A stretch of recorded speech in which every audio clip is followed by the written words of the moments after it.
돈 주고 전화한다고. 그 다음에 금다 조금까지. 화법 찬송가는 187장. 네? 미리 지금부터 찬송해가지고 성도 빨리 막 불러요.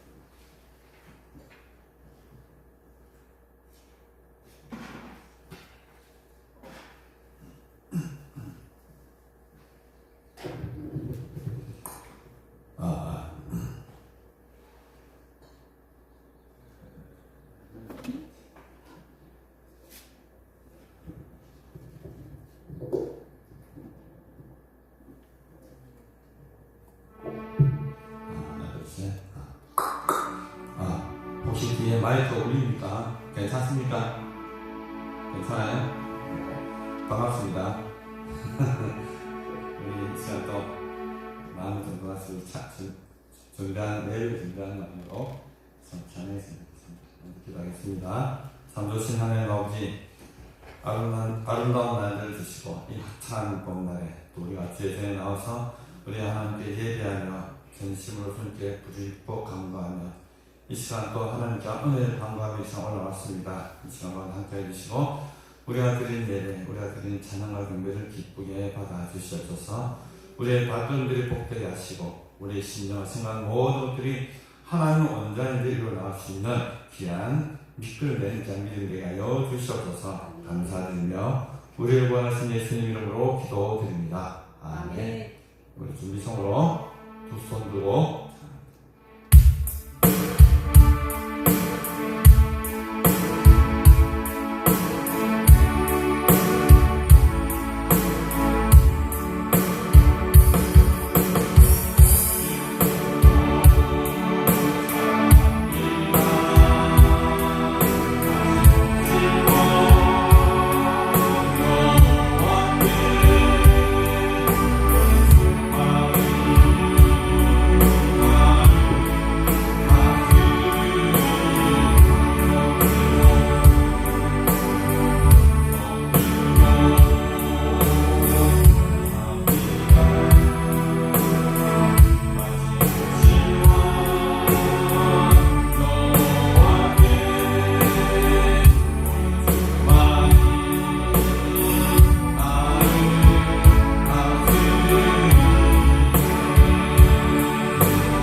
풍성하심으로 우리 모두 예배로 나아가겠습니다.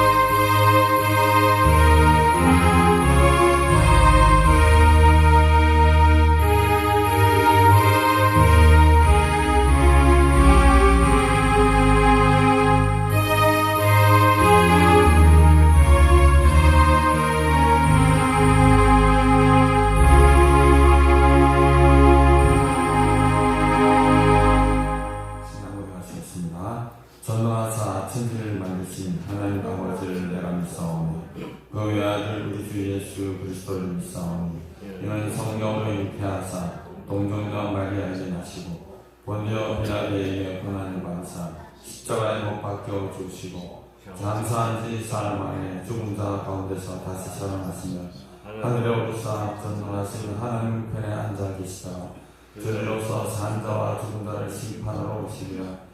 성령을 믿사오며 거룩한 공회와 성도가 서로 교통하는 것과 죄를 사하여 주시는 것과 몸이 다시 사는 것과 영원히 사는 것을 믿사옵나이다. 아멘. 하나님 아버지 감사합니다. 허물과 죄를 죽을 수밖에 없던 우리 부족한 저희들을 사랑하여 주시고 하나님의 자녀 삼아주셔서 죄의 죄나와 죄주를 주님의 이름으로 드리게 하신 참으로 감사드립니다. 이 시간 예배 드릴 때 보안의 소망과 감격을 온전히 누리게 하시며 하늘에 넘치는 소망으로 충만하게 하옵소서. 예배 드리기 우리의 기쁨이 되게 하시고 영과 진리로 예배 드리는 사랑하는 성도를 기억하여 주시옵소서. 이 시간 모두 주의 은혜의 보좌 나아가오니 삼위 하나님께서 함께하여 주셔서 우리가 드리는 귀한 예배를 받아 주시옵소서. 예수님 이름으로 기도드립니다. 아멘. 찬송가 9장 1절 4절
시편 122편.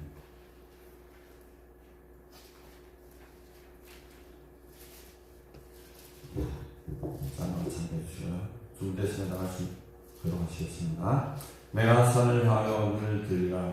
나의 도움이 어디서 올까? 나의 도움은 주를 지으신 여호와에게서 여호와께서 너를 실족하지 아니하게 하시며 너를 지키시는 이가 졸지 아니하시리로다.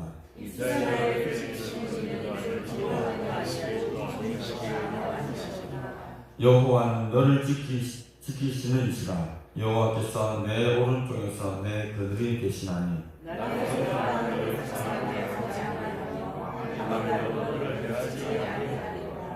여호와께서 너를 지켜 모든 환난을 면하게 하시며 또 내 영혼을 지키시리로다.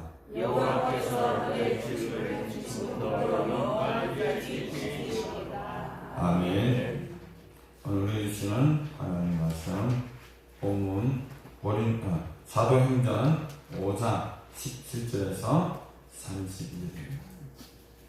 사도행전 5장 17절에서 32절입니다. 공도부의 박신희 장로님 기도해 주시겠습니다. 찾으셨으면 같이 하시고, 못 찾으시면 자막을 참고해 주세요. 교도하시겠습니다. 대제사장과 그와 함께 있는 사람, 즉 사두개인의 병파가 다 마음의 시기가 가득하여 일어나서 사도들을 잡아다가 회에 가두었더니 주의 사자가 밤에 옥문을 열고 끌어내어 이르되 가서 하늘에 서서 생명의 말씀을 다 주시게 하라. 그들이 듣고 새벽에 성전에 들어가서 가르치더니 대제사장과 그와 함께 있는 사람들이 와서 공회와 이스라엘 족속의 외우들을 다 모으고 사람을 옥에 보내어 사도들을 잡아오라 하니 우리가 사도들을 서서를 끌지 못하고 들어와 이르되 우리가 보니 옥은 든든하게 잠기고 지키는 사람들이 문에 서 있으되 문을 열고 본즉 그 안에는 한 사람도 없더이다 하니 성전 한자와 제사장의 이 말을 듣고 이 어찌가 하더니 사람이 와서 아뢰되 보소서 옥에 가두었던 사람들이 성전에 서서 백성을 가르치더이다 하니 성전 같은 데와 같이 가서 산전하고 다른 사람의 근처에 집을 표시와 외워하느라 그들을 끌어다가 공회 앞에 세우니 대제사장이 물어 이르되 우리가 이것으로 사탄을 벌하고 말라고 너희가 이 가르침을 전생에 이 사람이 우리에게 노래보라 하니라. 베드로와 사도들이 대답하여 이르되 사람보다 하나님께 순종하는 것이 마땅하니라. 너희가 남들과 주님 예수를 우리가 사랑하는 자를 지키시고 이스라엘에게 회개함과 죄 사함을 주시려고 그를 오른손으로 높이사 임금과 구주로 삼으셨느니라. 우리는 이 일을 지니요 하나님이 저희에게 순종하는 사람에게 주신 성령도 그러하니라 하더라. 아멘.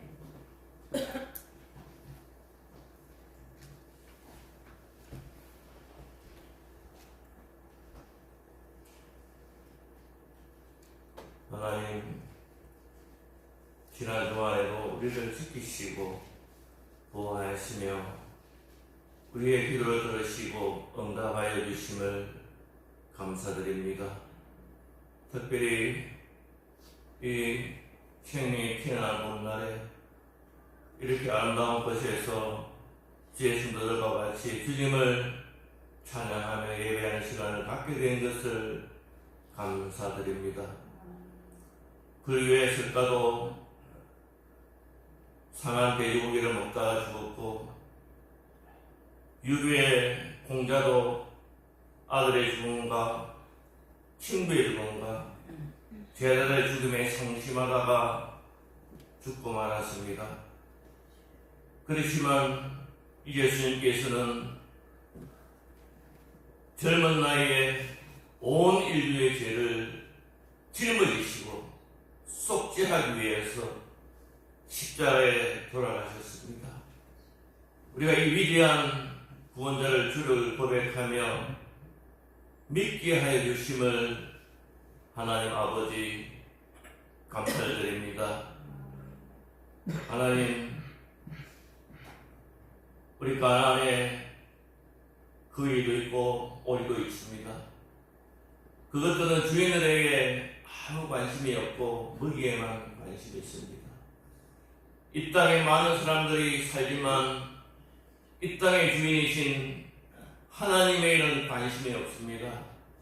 생명 대신 주님에게는 관심이 없이 오직 먹는 것에만, 마시는 것에만, 즐기는 것에만 몰두하는 인간들이 너무나 많습니다. 하나님 그들을 불쌍히 여주시옵시고 우리가 입을 열어 하나님 그들을 구원하는 그런 놀라운 은혜와 역사를 허락하여 주시옵소서. 이스라엘 예수님의 공생애를 시작하실 때에 많은 사람들이 예수님의 기적을 바라고 기적을 보고 이스라엘의 구원자로, 이스라엘 메시아로 꿈을 품었습니다. 죽은 자를 살리는 것을 보고는 정말 이분이 이스라엘의 구원자이라는 것을 고백했지만 힘없이 십자가에 달려 돌아가실 때에 그 열심을 다하여 따르는 제자들은 흩어졌고 다시 갈릴리의 어부의 생활로 돌아갔습니다. 하지만 부활하신 예수님을 만났을 때에 그들이 성령의 충만함을 받았을 때에 그들이 이스라엘의 구세주라는 것을 포기하고 온 인류의 소망이요 구세주인 것을 그들이 깨달았습니다. 그래서 이 땅의 모든 것, 현세적인 것, 물질적인 것, 일체적인 것을 다 버리고 영원한 하늘나라를 위하여서 자기의 모든 것을 바쳐 생명까지 바치며 말씀을 지키고 말씀을 전파했습니다. 하나님, 그러한 충성이, 그러한 용기가, 그러한 말씀이 이 땅에 전해졌습니다. 그 말씀이 전해지기 전에 이 땅은 하나님 태어나 살아가는 것이 불쌍한 것이었고 이 땅에 태어나는 것이 저주인 그런 나라였지만 하나님 복음이 임할 때에 하늘나라가 임할 때에 이 땅이 개벽이 되었습니다. 기적이 일어났습니다. 하나님 이 땅에 지금 이렇게 번영되고 잘 살고 잘 먹고 잘 사는 것은 다 하나님의 은혜인 줄을 믿습니다. 하나님 우리가 깨닫게 하시고 가르치게 하여 주시옵소서. 하나님 우리가 많은 물질적인 부를 누리고 번영을 누릴 때 마음이 교만해져서 많은 사람들이 교회를 떠나가고 젊은이들이 교회를 떠나가고 있습니다. 이 교회의 위기가 한국 경제의 위기, 한국 사회의 위기가 되었습니다.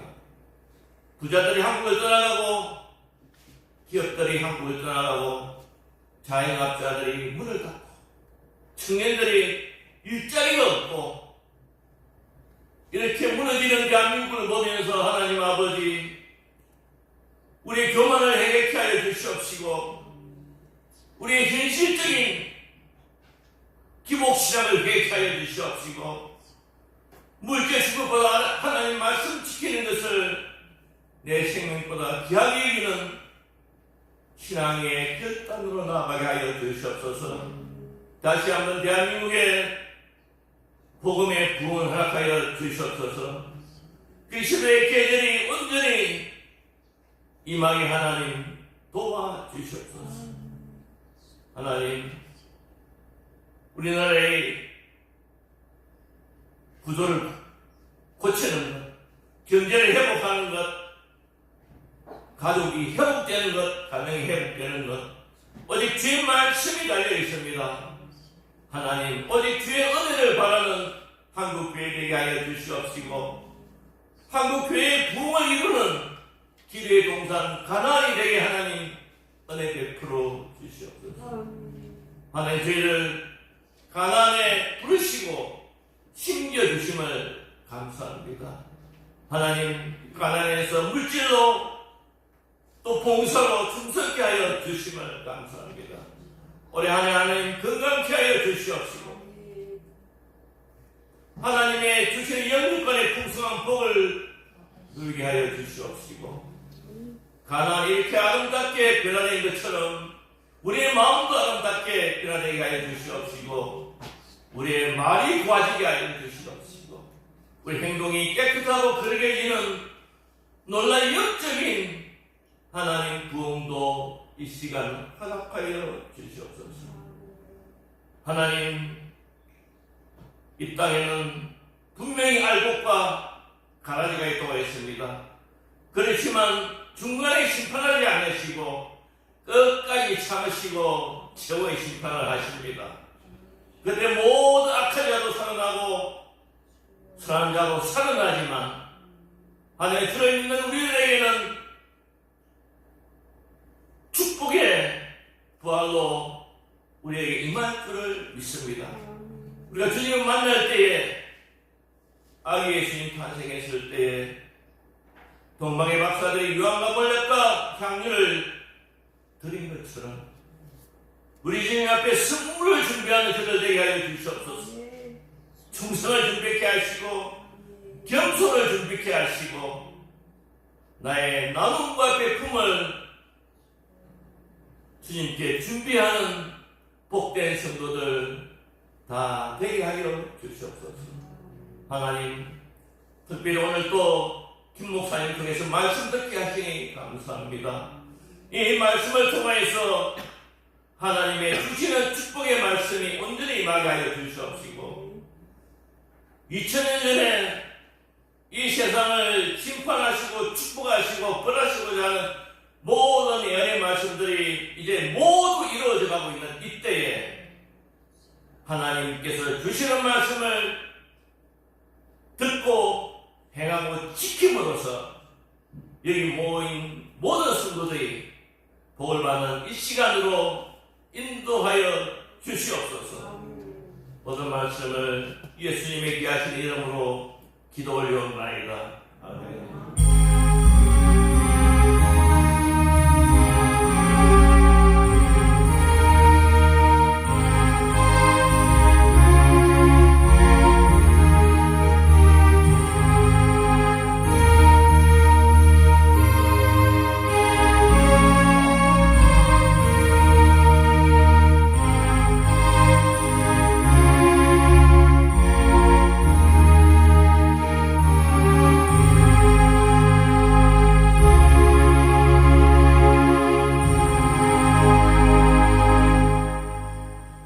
찬송가 459장입니다.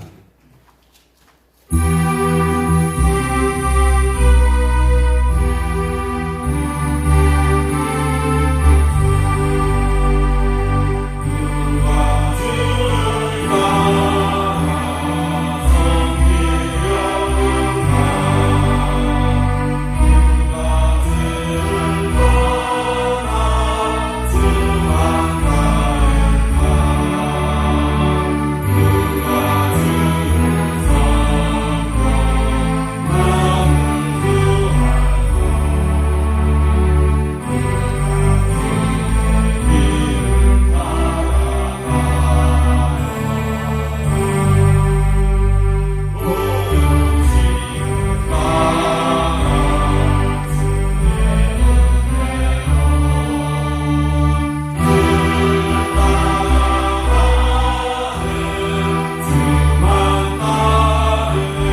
제가 말씀을 준비하면서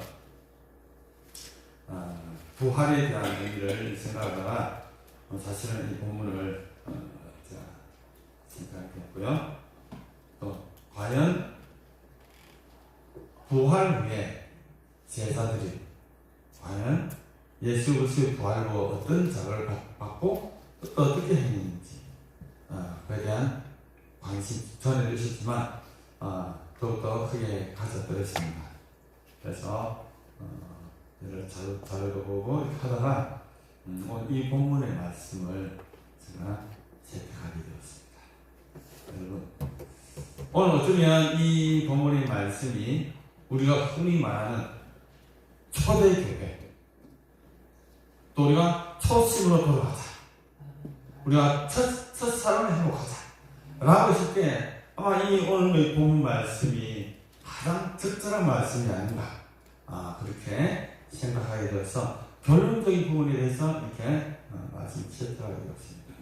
자, 그런 의미에서 우리 성도 여러분들 오늘 날씨가 너무 좋죠? 날씨가 좋으니까 괜히 기분이 업 되는 것 같습니다. 저만 그런 거 맞죠? 아닙니까? 저도 오늘 올라오면서 기분이 참 좋았습니다. 바람도 세지 않고 그냥 살랑살랑 이번에 말하는 봄바람이 그런데 마음도 설레었습니다. 그렇게 올라오는데 그래서 주위에 보니까 저는 교회로 가는데 다른 사람들은 차를 타고 딴 곳으로 빠지더라고요. 참 안타까웠습니다. 예. 주위에 한번 돌아보십시오. 오셔야 될 분이 오셨는지 또 처음 보시는 분들이 있는지 보시고 우리 초대교회처럼 그런 교제를 나눕시다. 왜냐하면 교제도 예배거든요. 그러니까 한번 둘러보십시오. 서로 인사하시고 또 이렇게 뭐 좀 가까워서 눈인사 하시고 그리고 또 악수는 박수 하시고 그렇게 예배를 우리 아주 성명받은 사람답게 기쁨으로 오늘 예배를 드렸으면 좋겠습니다. 예, 소중한 분인가요? 예, 이것도 말씀으로 생각하십시오. 네.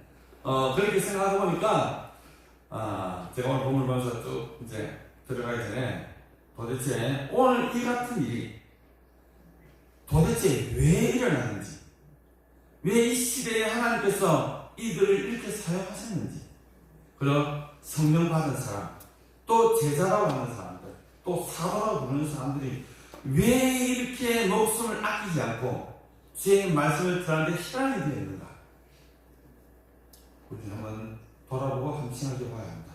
그 촉진제가 된 것이 어떤 사건인 줄 아십니까? 바로 부활입니다. 우리 기독교 신앙에서 이 부활이라는 단어가 빠지면 기독교는 종교화되지 않습니다. 왜냐하면 우리가 완전히 죄로 죽어야만 다시 의의 부활로 일어나기 때문에 의로 다시 살아날 수 있기 때문에 이 부활이 정말로 우리가 그리스도인답게 살아갈 수 있도록 전 우리를 의롭게 해주는 하나님 말씀대로 우리가 의롭게 살아갈 수 있기 때문입니다. 이 말씀을 유념해 주시고 오늘 또 우리 본문을 생각하시면서 제가 지금 하는 정리하는 말씀을 한번 잘 들어보시기 바랍니다. 자, 오늘 본문을 살피기 전에 자, 이런 상황이 왜 일어나는지 살펴봐야만이 오늘의 본문을 이해가 됩니다. 오순절 성령 사건 이후 성령의 능력을 받은 제자들이 광장에 나가 십자가에 달린 예수가 죽었다가 부활하셨음을 선포하면서 천하 각국에서 모이는 경건한 유대인들과 큰 무리들에게 말씀을 전도함으로 큰 소동이 예루살렘에 일어납니다. 여러분, 부활절 아침에 여러분의 소동이 없었습니까? 지금 여러분 소동이 일어나지 않습니까? 부활의 간격을 우리가 지금 이렇기 때문에 그렇다고 우리는 생각합니다. 그리고 베드로의 설교를 듣고 그들은 마음의 찔림을 받고 회개하고 죄 사함을 받았다. 그래서 그들에게 죄 사함의 세례를 받게 하는데요. 그때 단번에 3,000명이나 되는 많은 사람들이 예수님을 믿게 됩니다. 이 일의 계기로 사도의 가르침을 받아 서로 교제하고 떡을 떼면서 기도에 힘쓰므로 초대 공동체가 생겨나면서 그리스도 안에서 날마다 마음을 같이하여 성전의 모의를 힘쓰고 기쁘고 순전한 마음으로 음식을 먹고 하나님을 찬미하며 구원받은 수가 날마다 더하게 되는 일이 일어났습니다. 이 부분을 정리한 것이 사도행전 2장입니다. 2장을 이렇게 끝을 냅니다. 2장의 끝은 성도들이 교제하는 모양으로 이렇게 끝을 냈습니다. 여러분, 오늘 우리에게도 부활의 관계를 맛보았습니까? 여러분, 예수 그리스도의 이름으로 세례를 받았습니까? 그럼 우리는 마땅히 이렇게 살아야 합니다. 서로 교제하고 뜨겁면서 기쁜 마음으로 순전한 마음으로 하나님을 찬양해야 되는 삶이 바로 그리스도인들의 삶이 되는 것입니다. 우리는 이들의 이 신앙의 생활을 모태로 삼아서 초대교회로 돌아가자라고 우리는 흔히 이야기하고 있죠. 이들이 이렇게 살아갈 수밖에 없었던 이유는 바로 이들도 성령의 충만을 받았기 때문이었다라고 성경은 기록하고 있습니다. 여러분, 성령 충만을 받았습니까? 그 성령이 여러분의 삶을 이끌고 있습니까? 안 그러면 쫓아가고 있습니다. 그렇지 않으면 이 성령을 충만하게 받았습니까? 그렇다면 우리의 삶도 이러한 삶이 되어야 함을 우리는 분명히 말씀을 통해서 알아야 합니다. 그러던 중 하나님께서 베드로와 요한을 통해 실제적인 성령의 역사를 많은 사람들에게 보여주는데, 그것은 바로 사도행전 3장에 나오는 성전 미문에 앉아 구걸하면서 목격해 된 자를 나사렛 예수 그리스도의 이름으로 그를 일으키시옵니다. 이 일을 시작해서 사람들은 흥분하기 시작합니다. 아니 도대체 이런 일이 어떻게 일어나? 저게 과연 가능한 일인가? 사람들은 그 일어난 안전벨을 보고 흥분하면서 와, 하나님을 찬양하기 시작합니다. 이것을 시작으로 해서 많은 사람들이, 물론 이 고침받은 사람과 더불어 베드로와 요한과 사도를 따라서 어디로 가게 됩니까? 솔로몬 행가이라는 곳으로 많은 사람들이 모이게 됩니다. 그때 베드로가 그들에게 말합니다. 어떻게 말합니까? 너희들이 십자가에 달린 예수, 십자가에 죽인 그 예수가 다시 살아나셨다. 그는 태초부터 하나님께서 우리를 구원하기 위해서 세운 구세주다라는 말씀을 선포하면서 그 예수님이 하나님의 능력으로 다시 살아나심을 강력하게 선포하게 됩니다. 그러니 여러분들은 그 죄 가운데서 잊지 말고 이제 이 예수를 믿어 구원을 받습니다. 그렇게 하면 너희들에게 유쾌한 날이 올 것이다. 그건 기쁜 날이 올 것이다. 라는 말씀을 선포를 하게 되죠. 그런데 그러면서 덮어서 한 말이, 너희들이 이 사람의 마음을 신기하게 보느냐? 이 사람이 내가 그친 줄 아나?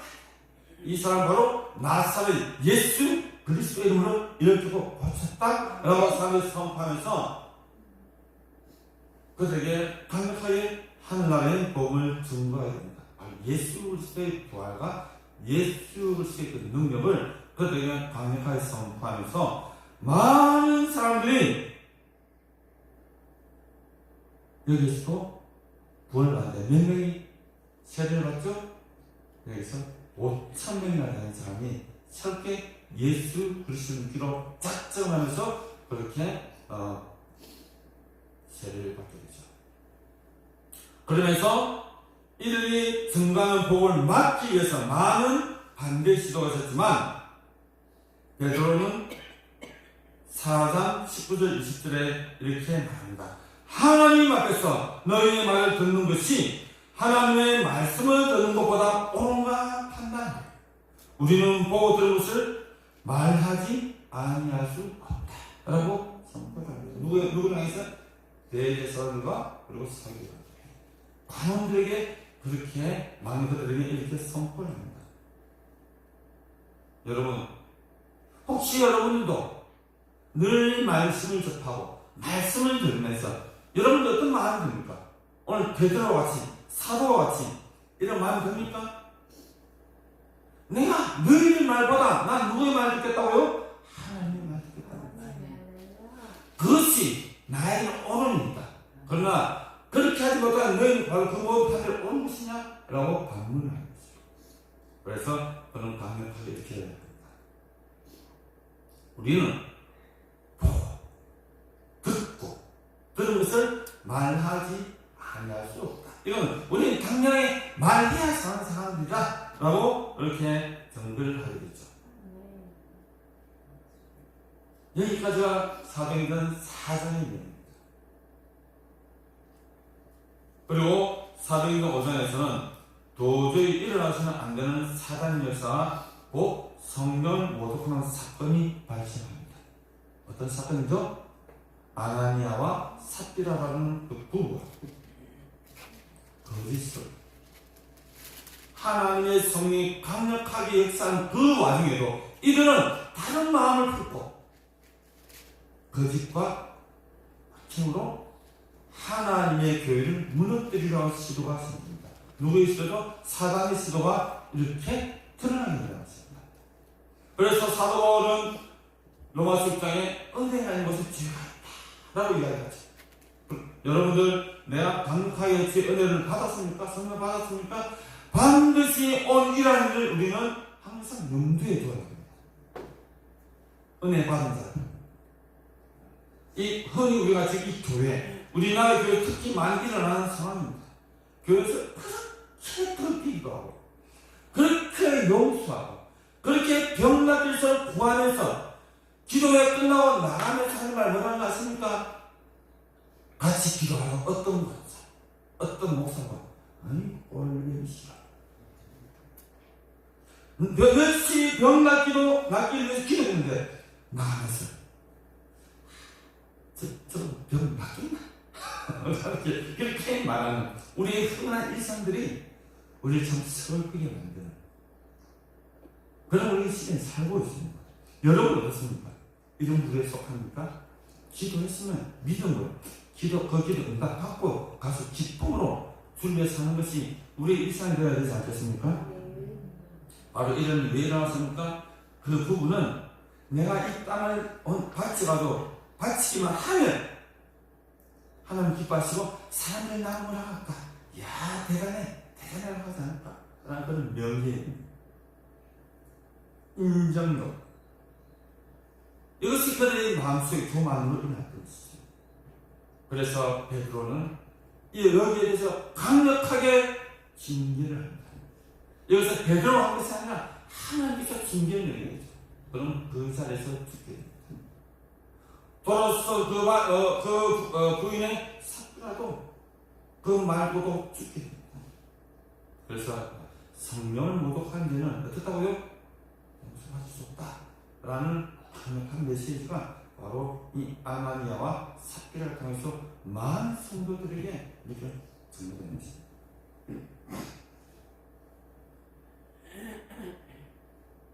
그런데 더 놀라운 것은 이러한 불상사가 있음에도 불구하고 사도행전 5장 계속해서 말합니다.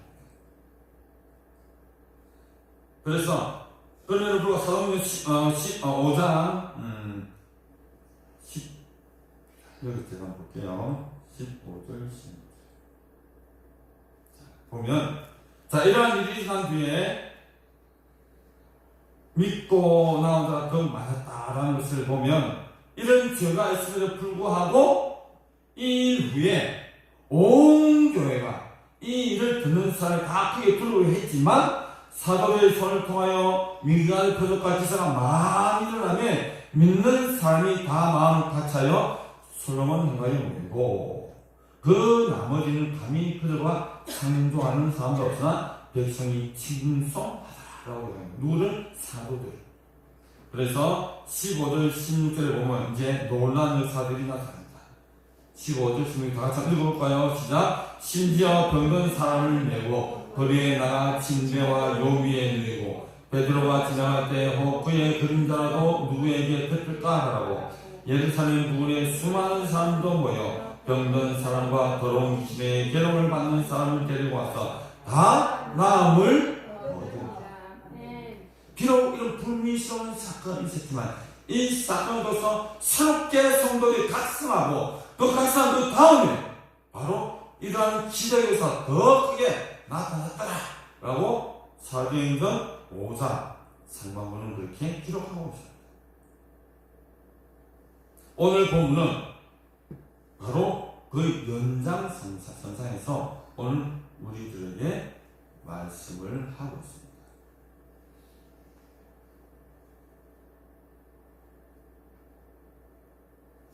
여러분, 오늘 쭉 제가 정리를 해주는데, 이 3, 4단 중에서 여러분들의 기억을 사로잡고 있는 말씀은 어떤 말씀입니까? 저는 오늘 베드로가 아까 제가 읽었지만 말씀한 이 말씀, 너희의 말을 듣는 것이 하나님의 말씀 듣는 것보다 옳은가 판단하라. 우리는 보고 듣는 것을 말하지 아니하였다. 이 말씀이 저에게 강력하게 뇌리에 심어졌습니다. 여러분, 우리가 예수 그리스도를 믿는다면 적어도 이런 고백은 할 수 있어야 합니다. 그래야만이 우리가 오늘도 담대하게 우리 입시에 대한 사명, 복음을 전하는 일에 우리가 담대하게 나아갈 수 있습니다. 여러분, 전도할 때 교회 나오세요. 우리 목사님 참 좋아요. 우리 교회 너무 좋아요. 물론 그것도 필요하죠. 그러나 우리가 여기서 빠지지 않고 해야 할 말씀은 없습니다. 예수 그리스도를 비대한다는 것이죠. 당신은 죄인입니다. 그러나 그 죄인 당신을 하나님께서 사랑하셨습니다. 그 사랑의 행동을 원했죠. 예수 그리스도를 당신의 죄 때문에 죽게 하셨습니다. 죽었을 뿐만 아니라 당신의 또다시 사랑하셨습니다. 부활하셨다. 그 주님이 지금도 당신을 기다리고 있습니다. 여러분, 예수를 믿어야 합니다. 라는 그 강력한 전도의 메시지를 우리는 복음을 전하기 위해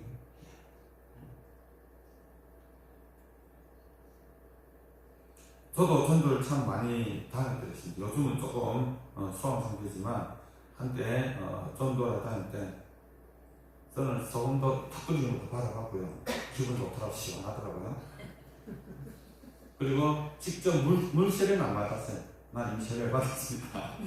아이고, 그냥 에이 부탁한다 물 뿌리고 젊은이 할지도 없어 저렇게 하고 있나 마저 들어보고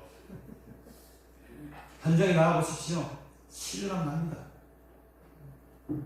그래도 요즘은 좀 서로 그런 게 있지만은 인격적인 것도 있지만 예전에 전도가 나가 특히 이제 농어촌 쪽으로 가면요 그다음 상당히 좀 힘들었습니다.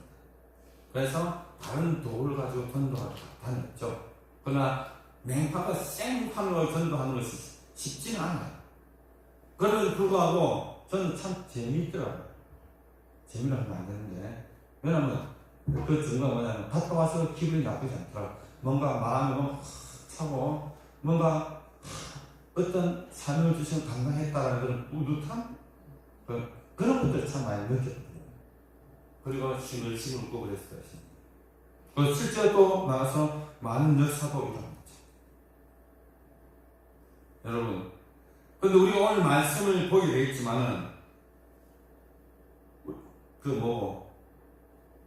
예수님께서 항상 계속했던 무리가 바리새인과 바리새인들이었잖아요, 그죠? 근데 오늘은 새로운 부분이 등장하겠죠. 자, 오늘 본문 한번 볼까요? 5장 17절에 보면 대제사장과 그와 함께 있는 사람 즉 사두개인의 단파가 다 마음의 시기가 가득하여 일어나서 사도를 잡아다가 옥에 가두었다. 누가요? 대제사장과 그와 함께 있는 사람 누구? 사두개인. 사도행전 3절에 두 번째 잡혀 감옥에 갇히게 되는데 이들을 잡은 이유가 그들의 시기심 때문이었다고 본문을 밝히죠. 많은 시기가 가득했다고 하죠. 우리가 복음서에 보면 대체적으로 예수님과 대립과 싸우는 세력 바로 누구였죠? 바리새인과 세리안이었습니다. 주로 많은 등장이 되죠. 그러나 사도행전에 보면 물론 바리새인도 등장하지만 사두개인들이 유난히 전면에 나타나면서 우리 볼 수 있습니다. 그 이유가 뭘까요? 살펴보니 이 사두개인들은 부활을 부정하고 믿지 않는 종파이기 때문 아닌가 생각합니다. 우리 지난주 서너 목사님이 본문에서 사두개인과 누구? 예수님의 부활 논쟁 기억하십니까? 지난주 말씀? 기억 안 나세요? 저만 기억하고 있죠? 예. 지난주 예수님과 사두개인이 부활 논쟁이라죠. 자, 7 형제가 있었는데 기억합니까? 네. 예, 첫 번째 경우는 죽고, 둘째, 셋째는 지금 다 죽고 와서 이 여자가 죽고 가면 이 여인은 누구의 부인이 라고 질문을 하잖아요. 그래서 예수는 한마디, 네가 뭐라고 했죠? 설마 혹시 모르는구나. 그러면 부활이 없다. 그렇게 이야기하잖아요, 그죠? 그래서 이 부활을 부정하는 이 사두개파 사람들이 예수님의 부활을 선포하는 제자와 사도들을 시기합니다. 왜요? 만약에 이들이 정말 이 예수님의 부활을 계속 많은 사람들이 전파하다 보면 자기들이 가지고 있는 뭐죠? 뭡니까? 가지고 있는 믿음의 자기들이 가지고 있는 지식이라든지 모든 교리가 무너지잖아요. 자기는 그것으로 먹고 사는데 부활했다! 라고 하는데 부활이 있다. 예수님 살아나셨다! 라고 하니까 시기심이 일어날 수밖에 없었습니다. 이처럼 부활을 부정하는 사도계인들이 시기를 그에 반했다는 것은 베드로와 사도들 십자가에 죽으신 예수님이 부활했다는 소식을 온 이스라엘에 선포하고 어리석은 백성들이 부활에 대한 사실을 믿게 되면 자신들의 교리가 잘못되었다는 것이 드러나기 때문에 사내들인 공유하도록 예수의 도를 전하는 자들의 입을 막으려고 그들을 잡았습니다. 오늘 본문에서는 사도계의 단파가 다 많은 시기가 가득해서 일어나서 사도를 오게 가뒀다고 합니다.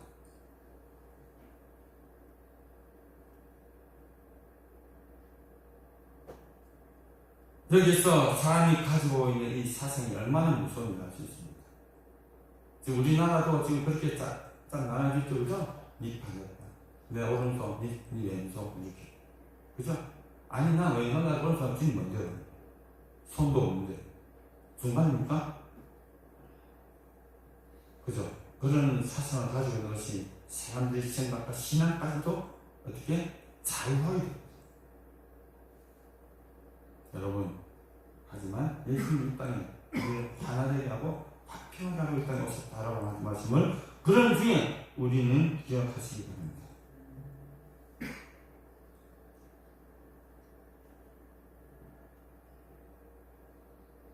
사도행 5장 19절, 20절, 21절 한번 봅시다. 주의 사도가 밤에 옥문을 열고 끌어내어 이르되 가서 성전에 서서 이 생명의 말씀 다 백성에게 말하라 하며 그들이 듣고 새벽에 성전에 들어가서 가르치더니라고 말씀합니다. 아까 오기 가뒀죠? 드디어 반전이 일어납니다. 그들이 잡아 오기에 가둔 베드로와 사도들은 주의 천사가 밤에 나타나 옥문을 열고 끌어내어라고 되어 있지만 사실은 이 다시 말하면 그들을 이끌어 인도하여 내다 하라고 있는 것이 옥문에 가깝습니다. 끌어내는 것이 아닙니다. 그들을 인도하여 낸다. 그리고 데리고 나다. 이렇게 우리가 해석하는 것이 맞습니다. 이 말씀에 대해서 저는 이런 생각을 하게 되었습니다. 하나님께서 정말로 다급하셨구나. 얼마나 다급했으면 직접 옥문을 열고 사도들 직접 데리고 나가서 그들에게 말씀하셨다. 어떻게 말씀했죠? 가서 성전에서 이 생명의 말씀을 다 백성에게 말하라. 그래서 그들을 꺼내서 이들에게 새로운 또 사명을 주십니다. 근데 더 놀라운 것은 이들이 나오다가 도망간 것이 아니고요. 성전을 벗어난 것이 아니고요. 그 성전 안에 그대로 있습니다. 거기 있는 성전 뜰에 나와서 그 성전에서 성령께서 하라는 대로 주의 사도가 하라는 대로 백성들에게 가르치고 갈 것이죠.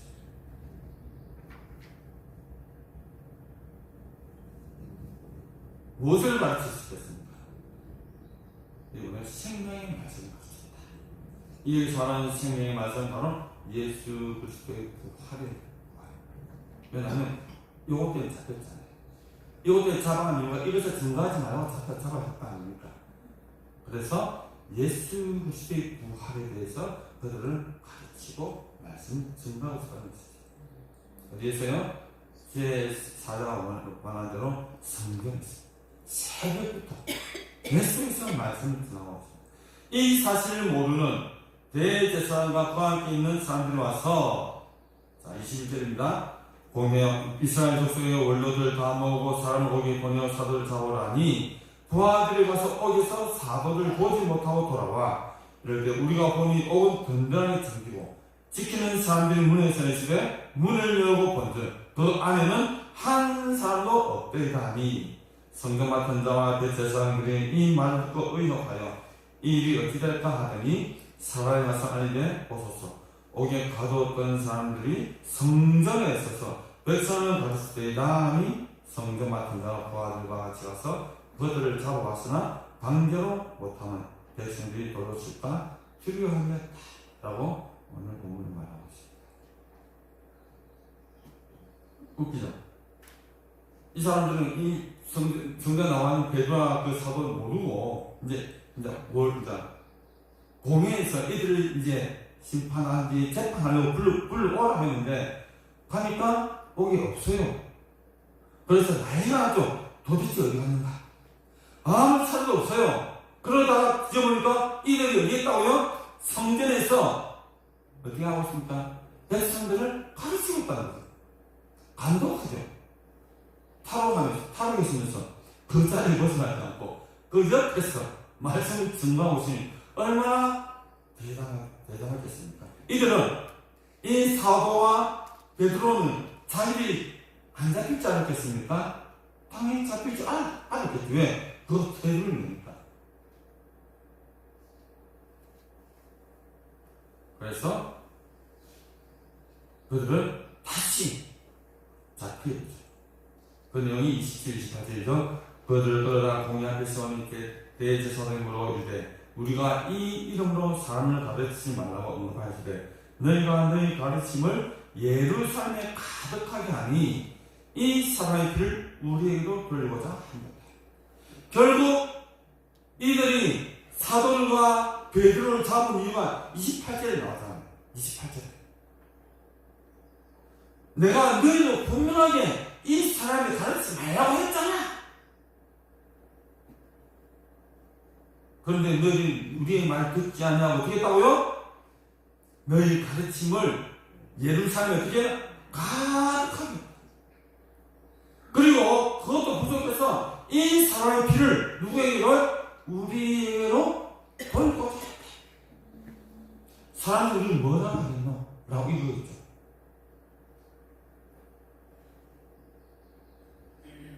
베드로와 사도들이 생명의 말씀을 전하는 이로 공유하게 쓰게 되지만 이들은 그들을 강제할 수 없었던 것은 하나님을 두려워한 것이 아니라 누구를 두려워했습니까? 이 대제사장과 서기관들은 그렇죠. 군중, 사람들 두려워했다는 것입니다. 어떻게 이런 일이 났습니까? 하나님을 두려워하고 하나님의 성전을 맡고 하나님의 말씀을 가르치는 그들이 하나님을 두려워하지 않냐고 누구를 두려워했다고요? 군중을 두려워했다는 것이죠. 왜요? 돌로 맞아 죽을까?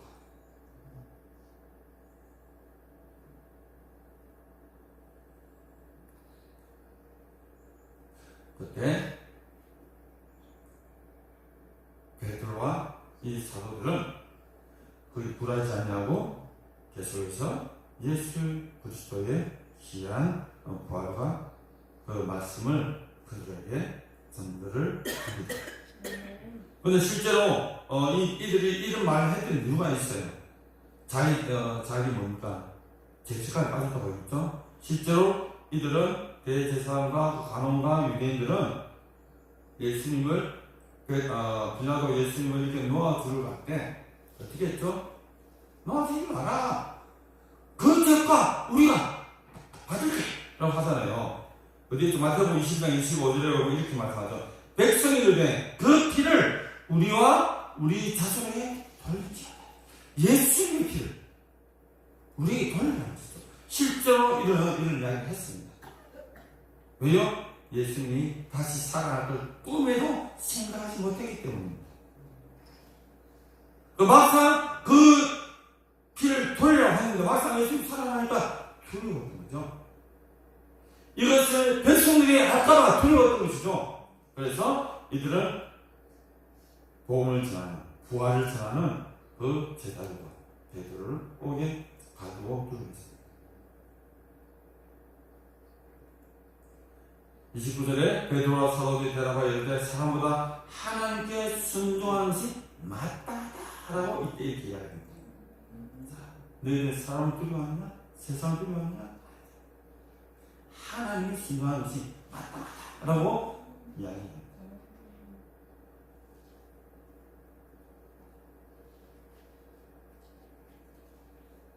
그래서 이 말씀은 성경에 들어가서 생명의 말씀을 아주 잘하는 하나님의 말씀에 순종하는 모습을 우리는 말씀을 통해서 볼 수 있습니다.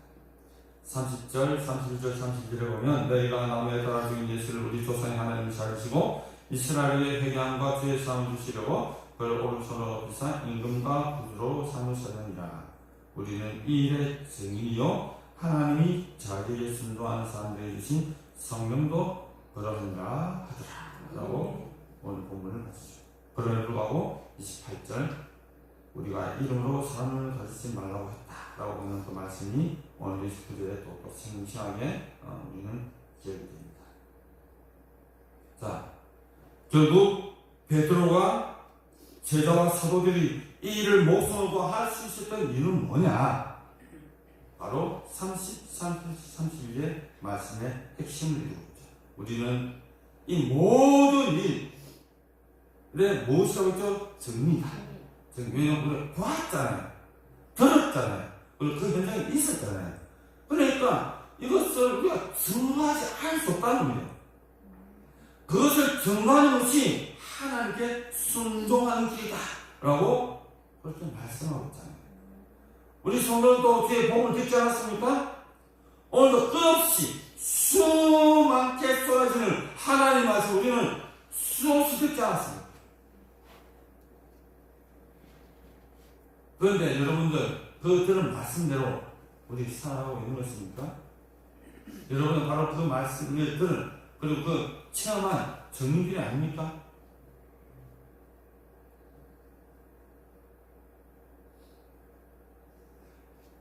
이들이 이렇게 한 결과 말씀을 전해서 오게 두 번, 세 번을 가르치면서 이 말씀을 전한 결과 어떤 일이 벌어집니까? 사도행 5장 40절, 42절 이 일의 결과가 이렇게 나타납니다. 5장 40에서 42절 우리 다 같이 한번 읽어볼게요. 시작. 그들이 옳게 여겨 사도를 불러 채찍질 하여 예수의 이름으로 말하는 것을 금하고 놓으니 사도들은 이 이름을 위하여 능력받는 일에 합당한 자로 여기심을 기뻐하면서 봉의 앞을 떠납니다. 42절요. 그들이 날마다 성전에 있든지 집에 있든지 예수는 그리스도라고 가르치기와 전도하기를 그치지 아니하니라. 이들이 결국 봉에서 놓아줍니다. 그러나 놓아주는 것이 아니고 채찍질을 하고 벌을 가하고 어쩔 수 없이 굶주리기 때문에 이들을 놓아주게 됩니다. 그런데 놓아주는데 이들의 마음이 어떻다고 41절에 이렇게 이야기하죠? 능력받는 일에 합당한 자로 여기. 자, 여기심을 어떻게 하면요? 기뻐하면서 나간다. 기뻐하면서. 채찍질을 맞고 채찍을 맞으면서 나가는데 어떻게 했다고요? 기뻐하면서 본의 앞을 떠났다. 복을 전하는 것이. 바로 이들이 매를 맞고 하면서도 기쁨을 주는 그런 이유였다는 것이죠. 그러면서 그들을 다시는 그 이름을 등하지 마라. 그 이름을 말하지 말라. 라고 했음에도 불구하고 42절은 보라는 것이 어떻게 한다고요? 날마다 성전에 있든지 집에 있든지 예수는 누가요? 그리스도라. 라고 가르치고 전도하는 것을 그치지 않았다. 이 대강령이 있죠. 마태복음 28장 그죠? 20절로 네, 오늘도 제자 삼아 성령과 세례를 주고 너희 모든 것을 가르쳐 주시라 라는 말씀입니다. 이들은 성령 받고 난다. 예수님의 부활 후에 성령을 받고 난 다음 이들의 삶 완전히 달라졌죠. 삶이 아니라 사람이 바뀌었다는 것이죠. 사람이 바뀌니까 어떻게 된다고요? 그들의 삶도 바뀌더라. 여러분, 하나님의 말씀, 복음의 말씀으로 여러분 바뀌었습니까? 그렇다고 분명히 여러분 삶도 바뀌었을 것입니다. 이전에. 그러나 오늘의 우리의 삶을 우리는 돌아봐야 됩니다. 오늘 말씀에 베드로와 사도들은 누구의 말을 들어야 하는지 정확하게 알았죠. 누구의 말 들어야 합니까? 하나님의 말씀. 누구의 말씀 듣지 마라? 그들을 가로하는 사람의 말을 들을 필요가 없다는 것이죠. 비록 어떻다고요? 채찍을 가하고 오기 다치고 고문을 당한다 할지라도 그들의 말을 들을 가치도 없다는 것이죠. 하나님의 말씀을 들으니까 채찍에 맞으면서 기뻐했다.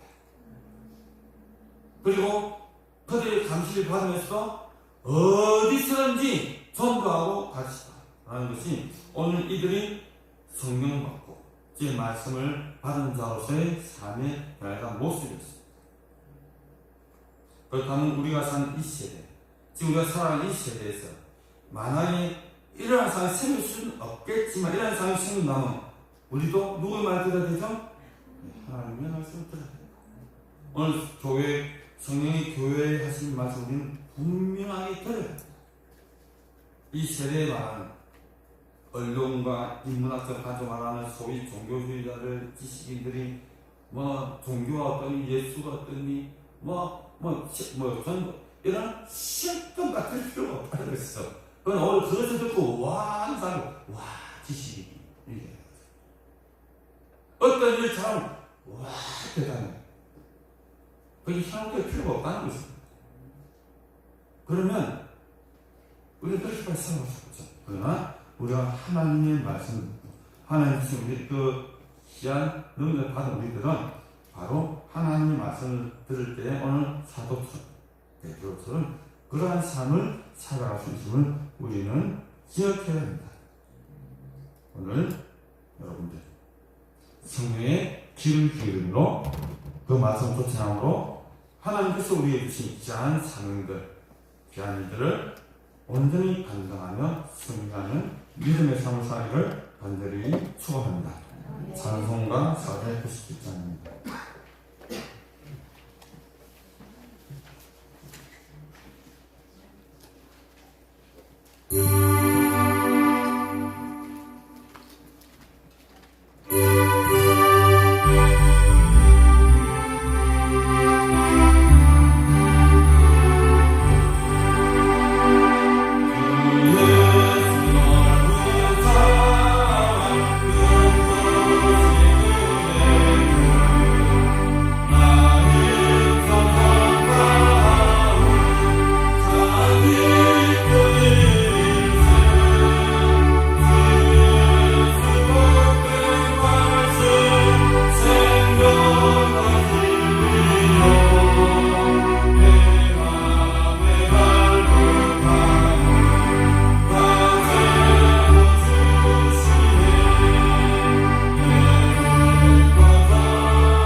식당에 식사가 좀 되었습니다. 제가 아까 메뉴를 물어봤는데요. 순두부찌개라고 합니다. 기대가 되는 거죠. 맛있게 준비한 사람을 기도하는 감사 한번 먹을 수 있겠고요. 오늘 또 오후 예배는 어떤 사람의 도움이겠죠? 없습니다. 네, 개인적으로 이렇게 하나님 예배 있으면 좋겠습니다. 그리고 계속해서 하나산상 보험성회가 있습니다. 월요일 전에 저녁부터 금요일 저녁까지 집회하고요. 오른쪽 오시는 분은 안양 오산능력교회 이근민 목사님입니다. 오셔서 많은 은혜를 받으시기 바랍니다. 그리고 차량은 오후에 마치고 원천장 방향으로 운행합니다. 혹시 또 다른 방법이 있습니까? 네. 누가 뭐 제공했다든지 있습니까? 네. 아쉽네요. 계속해서 우리는 이제 부활절 이후에 그런 시간들을 보내고 있습니다. 여러분의 삶에 이 부활의 기쁨이 넘치기 원하고 또 받은 그 부활의 놀라운 그 기쁨을 주변 많은 사람들에게 그렇게 기쁨을 나누었으면 참 좋겠다 그런 생각입니다. 감사한금 박신희 장로님, 감사한금 안철민 장로님, 실조 김명애 집사님, 김송아 장로님, 박정숙 목사님 감사한금, 11조 윤영신 권사님, 성경금 가족 구원한 것까지, 그리고 감사함을까지 윤동신 선배였습니다. 1,000번째 이지한 선생님, 1,000번째 이순혜 권사님, 감사합니다. 박명주 집사님, 말씀 감사 신동희 집사님, 감사함 최윤정 선생님, 박순자 선생님, 김민환 선생님, 감사함 김영숙 선생님, 아버지 받은에 감사드립니다. 감사한 건 박정란 지사님, 검사에 감사합니다. 강정혜 선생님, 실조 이명 검사님, 실조 김사냐 검사님, 성경준 감사님 사랑합니다. 김사냐 검사님 감사합니다. 성경되었고요. 박명수 지사님 감사한 주일 감사한 건 이남순 검사님, 그 다음에 동료로 많은 손길이 되었습니다. 기도하겠습니다. 살아계신 하나님 아버지, 오늘 주에게 말씀 듣게 하신 참으로 감사드립니다. 죄인들을 하나님의 자녀로 불러주신 주님이 베풀어 주시는 은혜를 헛되이하지 않는 성도를 위하여 주옵소서. 세상은 자신의 이익과 안위를 위해 윗선을 향하고 악을 향할지라도 주의 자녀된 우리는 사람의 말이 아니라 하나님께서 우리에게 주시는 말씀을 듣고 행하는 저희들의 삶의 모습이 되게 하여 주옵소서. 세상의 악한 간치가 아니라 주의 말씀을 항상 순종하되 당장의 불안과 환난 시험이 다가와도 하나님께서 명령하신 능력의 말씀을 온전히 지킴으로 승리하는 믿음의 삶을 살아가는 저희 모두가 되게 하여 주시옵소서. 하나님의 말씀과 이 시대와 사람이 속삭이는 달콤한 말을 분별하는 지혜를 주셔서 하나님께서 온전히 이루어가게 하여 주옵소서. 그리고 주의 말씀을 맡은 자로 하나님께 주신 지혜로 세상 가운데서 십자가의 말씀과 연합하여 소망이 없고 어두운 세상 가운데서 주의 말씀 지켜나가는 우리 모두들을 간절히 소원합니다.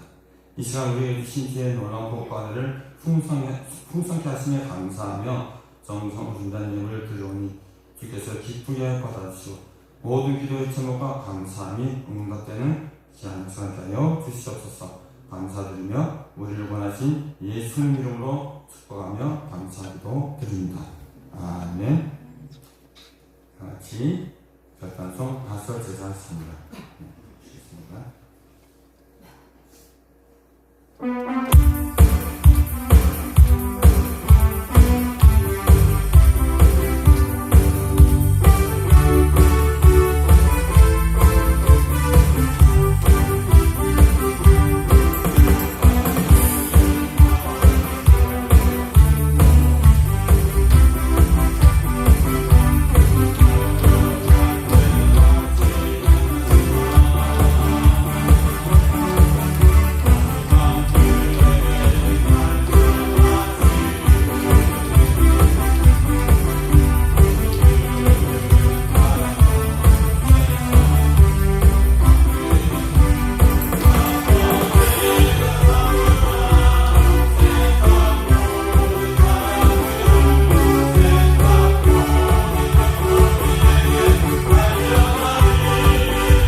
넣으신 선하신가 성령의 감동기로 또 함께 하시니 항상 서로의 말과 하나님의 우리에게 주시는 말씀의 말씀 지혜의 말씀을 잘 분별하여 어리석어 멸망이라고 하는 삶이 아닌 주신 말씀을 우리가 기억하며 모든 시험을 주의 말씀으로 이겨 승리한 삶을 살아가고 적자하는 모든 성도들의 가정과 사업과 자녀들 가난한 상황으로 가는 교회와 오늘도 세계와 열방 가운데서 예수 그리스도의 십자가와 부활의 복음을 힘있게 전도하는 모든 선교사들을 사역하고 그 땅에 이제로부터 영원히 함께 하시기를 간절히 축원하옵나이다.